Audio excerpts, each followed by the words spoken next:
जी अस्सलाम वालेकुम जी। ये साढ़े सज्जन का जनाब कमेंट है मोहम्मद अहमद साहब का। अस्सलाम वालेकुम भाईजान, मैं जाफराबाद से कापी वाला लाइसेंस बनवा लेता हूँ।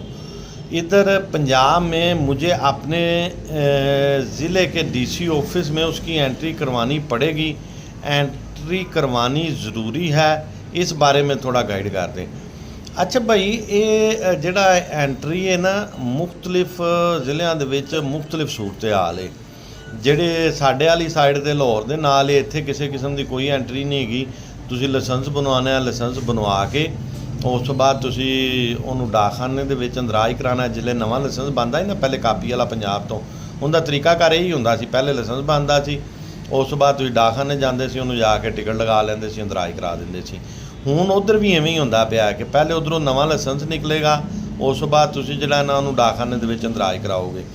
ਇਸ ਤੋਂ ਇਲਾਵਾ ਅਗਰ ਤੁਸੀਂ ਆਪਣੇ ਕਰੀਬੀ ਥਾਣੇ ਦੇ ਵਿੱਚ ਜਾ ਕੇ ਐਂਟਰੀ ਕਰਾ ਲੈਂਦੇ ਜੇ ਤਾਂ ਉਹ ਬਿਹਤਰ ਹੈ। ਅਗਰ ਤੁਸੀਂ ਕਰਾਉਣਾ ਚਾਹੁੰਦੇ ਜੇ ਤਾਂ ਉਹ ਬਿਹਤਰ ਹੈ। ਸਾਡੇ ਵਾਲੀ ਸਾਈਡ 'ਤੇ ਤਾਂ ਇੰਨਾ ਕੋਈ ਨਹੀਂ ਇਹਨੂੰ ਜ਼ਰੂਰੀ ਸਮਝਿਆ ਜਾਂਦਾ, ਲੇਕਿਨ ਕੁਛ ਇਲਾਕੇ ਹੈ ਨੇ ਜਿੱਥੇ ਉਹ ਕਹਿੰਦੇ ਨੇ ਤੁਸੀਂ ਐਂਟਰੀ ਕਰਾਓ ਅਤੇ ਤੁਸੀਂ ਜਾ ਕੇ ਕਰਾ ਲਵੋ। ਇਹਦੇ 'ਚ ਕੋਈ ਹਰਜ ਵਾਲੀ ਗੱਲ ਨਹੀਂ ਹੈਗੀ। ਮਿਹਰਬਾਨੀ, ਸ਼ੁਕਰੀਆ।